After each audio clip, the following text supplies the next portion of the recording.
አሜሪካና እስራኤል ባህር ሙዚያው ወሽመጥ በኢራን መርከቦች ላይ የጣምራ ጥቃት አውጀዋል።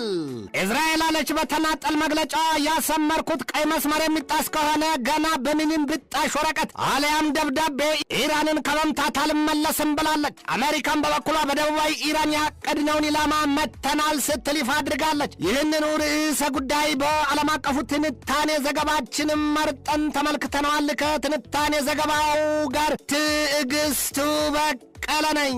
ድመት መንኩሳ አመሏን አትረሳ ትላቸዋለች ኢራን አሜሪካና እስራኤልን።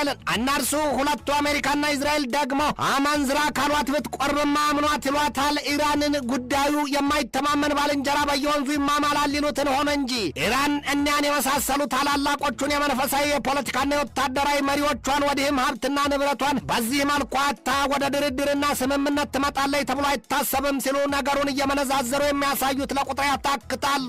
የኢራን ፖለቲከኞችም ቢሆኑ በተለይም የውጭ ጉዳይ ሚኒስትሩ ሰይድ አባስ አራግቺ ኢራን በግለሰቦች ላይ የተመሰረተ የአስተዳደር መዋቅር የላትም ማለታቸው አይዘነጋም። ድርድር ተባለ ስምምነት ኢራን ቀድሞውንም ቢሆን ባለ 14 ነጥብ ሐሳቧን አቅርባለችና ከዚያ በወጣ መልኩ እንደማታሸባርክም እንደማትታጠፍም ገልጣለች። ሰሞኑን በአሜሪካና በኢራን መካከል በአመዛኙ ጉዳዮች ስምምነት ላይ ተደርሷል ሲሉ የአሜሪካው ፕሬዚደንት ዶናልድ ትራምፕ መግለጣቸው ይታወሳል።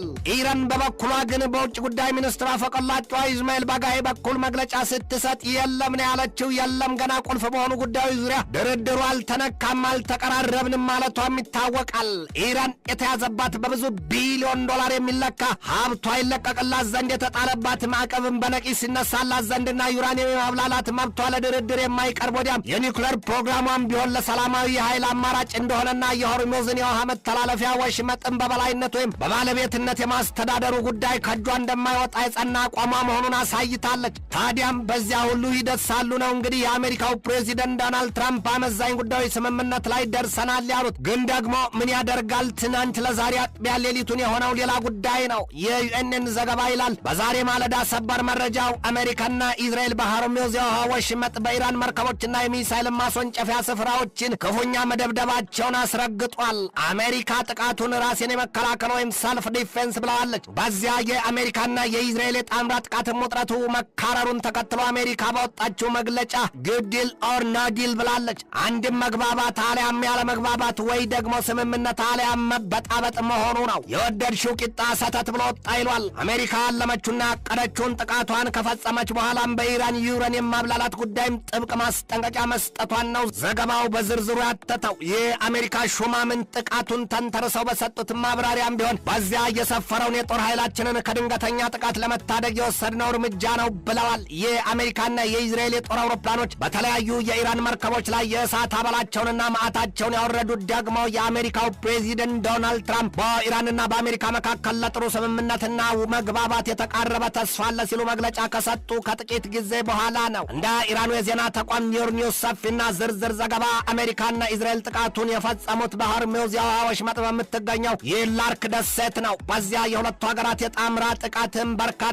የኢራን ወታደሮች መገደላቸውን የተሰማው። ከዚያ ውጪ ስለደረሰው የሀብቱ ውድመት ይህንን ዘገባ እስካጠናቀርሁበት ጊዜ ድረስ የወጣ መረጃ አላገኘው። ያም ሆኖ ግን አሉ ትራምፕ በተኩስ አቁም ስምምነቱ መራዘምና በሆርሙዝ የውሃ ወሽመጥ ዳግም መከፈት ጉዳይ ውይይቱ በመልካም ገጽታው መቀጠሉን ነው ያስረዱት። ይህ ልብን ሰርቶ ይቅርታ ይሏል ሲሆንም በውድ ሳይሆንም በግድ ናቸው የሚባልላቸው የአሜሪካው ፕሬዚደንት ዶናልድ ትራምፕ ሳውዲ አረቢያና ኳታር እንዲሁም ሌሎቹ ሀገራት የአብርሃምን ስምምነት ወይም አብርሃም አኮርድን ይቀላቀሉ ዘንድ ጥሪ ማቅረባቸውና ብርቱ ጫና እያደረጉ እንደሆነ ሲገለጥ ፓኪስታንና የምዕራብ እስያ ሌሎች ሀገራትም በተመሳሳይ በዚያ አብርሃም ስምምነት ወይም አብርሃም አኮርድ እንዲታቀፉ ማሳሰባቸው ሌላ ትርጉም ተሰጥቶታል። የእስራኤሉ ጠቅላይ ሚኒስትር ቤንያሚን ኔታንያሁ በትራምፕ አጠራርም ቢቢም በበኩላቸው የጦር ኃይላቸው ከሊባኖስ ሂዝቦላ ለተከፈተበት ከባድ ጥቃት የአጸፋ ምላሽ ይሰጥ ዘንድ ትዕዛዝ መስጠታቸው ተሰምቷል። ኢራን በበኩሏ ከአሜሪካ ጋር ስምምነት ላይ ለመድረስ ስትል ያቀረበችው አንደኛው የመደራደሪያ ነጥቧ እስራኤል በሊባኖስ ላይ ያወጀችውን ጦርነት በአስቸኳይ ታቆም ዘንድ የሚል ነው። ግን ደግሞ ሐሳብ ብቻ ሆኖ ቀርቷል የሚሉትም ብዙዎች ሆነዋል። አሜሪካ በሆርሙዝ የውሃ መተላለፊያ ወሽመጥ የሰራችውን ከሰራች በኋላ የተጠኑ ኢላማዎችን መትቻለሁ ነው ያለችው። በአሜሪካ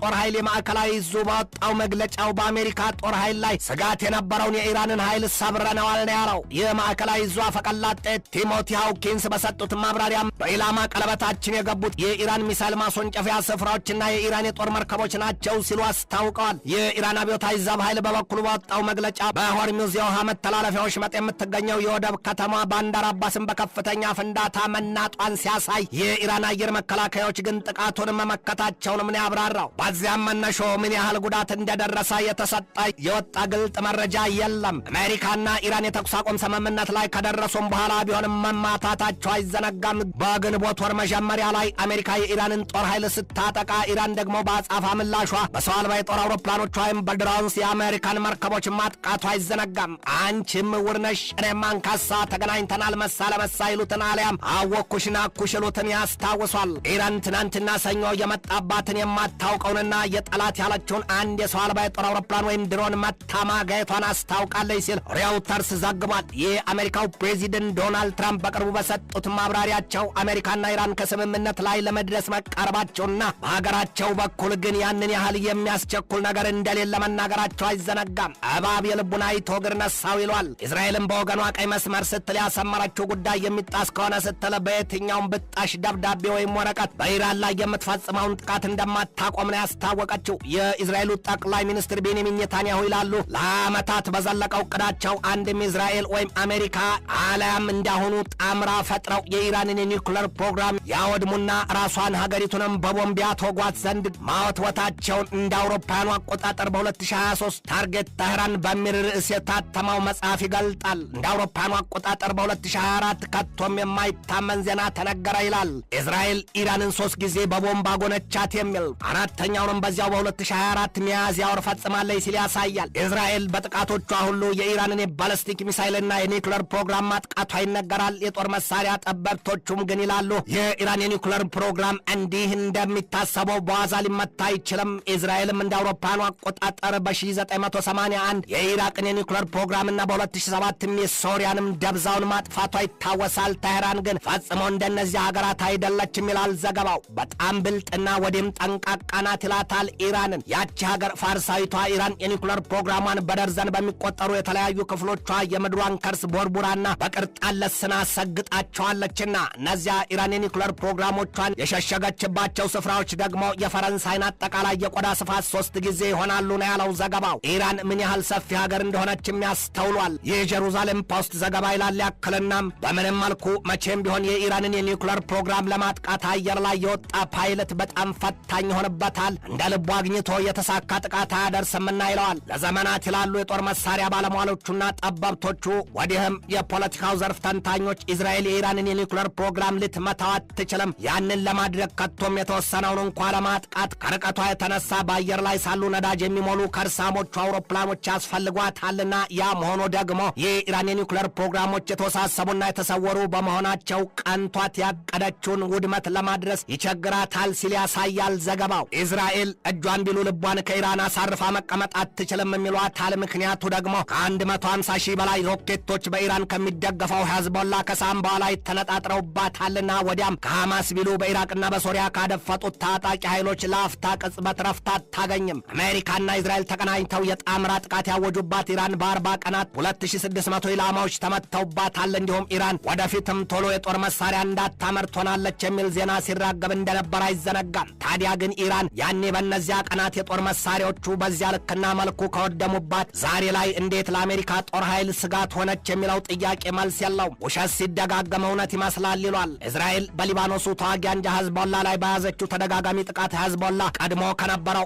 150 ሺህ ሮኬቶች ዛሬ ላይ 10 ሺህ ብቻ እንዲቀሩት ማድረግ ችላለች ነው የሚባለው። እስራኤል በጋዛ ሰርጥም ሐማስን በረዥም ርቀት ተምዘግዛጊ መሳሪያ የትኛውንም ክፍሏን እንዳያጠቃሽ መድምደዋለች የሚል መረጃ ወጥቷል። እስራኤልና አሜሪካ በጥልቅ ዶልተው በኢራን የመንግስት ለውጥ አስልተው የገቡበት ጦርነት ጥርትና እጥር ያለ ግቡን ለመለየት ይቸግራል ነው የሚባለው። ኢራንም ብትሆን በድርድሩ ባልተገለጠው የአያቶላዎቹ አገዛዝ ስልት ተነቅሎ እንዲጣል አውቃና ፈቅዳ ትገባበት ይሆን? ኢራን ከአሜሪካ ጋር በሚባለው ሁሉ ተግባብታ ብትስማማስ የመንግስት ለውጥን ትፈቅድ ይሆን? የአሜሪካው የውጭ ጉዳይ ሚኒስትር ማርኮ ሩቢዮ ዛሬ ማለዳ ላይ ወጡና ይህንን አሉ። ከኢራን ጋር የታቀደው የሰላም ስምምነት ቀናትን ይወስዳል። አሜሪካና እስራኤል ሌሊቱን ከፈጸሙት ብርቱ የኢራን ጥቃት ጋር በተያያዘም የነዳጅ ዘይት ዋጋ በበርሜል ከ97.56 $፣ በላይ ማሻቀቡ ተሰምቷል። ይህ ደግሞ በበኋላ ላይ ቆረቆር ይሉትን መሆኑ ነው። አሜሪካ ዛሬም ትላለች የሆርሙዝ የውሃ መተላለፊያ ወሽመጥ ያለምንም ክፍያ ዳግም መከፈት አለበት። አለበት። አሜሪካና እስራኤል በኢራን ላይ አዲስ የፈጸሙት ጥቃት ለመካከለኛው ምስራቅና አጎራባች የቀጠናው ሀገራት ወዲያም ለዓለም የምጣኔ ሀብት ትልቅ ኪሳራን የሚያመጣ ነው ሲል የሪስፖንሲብል ስቴት ክራፍት ዘገባ ያስረዳል። የበላቸው ያገሳታል፣ በላዩ ያጎርሳታል። አሁን ዘመናዊቷና ስልጡኗ ዓለም ዲፕሎማሲን ጥንቅቅ አድርጋ ተረድታው ይሆን? ጦርነትንስ የዘመኑ መልስ አልባ ጥያቄ ነው። ትንታኔ ዘገባውን ስናዘጋጅ በዋቢነት ሂንዱስታን ታይምስን፣ ኢንዲያ ቱዴይን፣ ታይምስ ኦፍ ኢዝራኤልን፣ ስዊድን ሃራልድን፣ ሲኤንኤንን፣ ሮዝ ስቶሪን፣ ዩናይትድ ኒውስን፣ ቢቢኤስ ኒውስና ጄሩሳሌም ፖስትን ተጠቅመናል።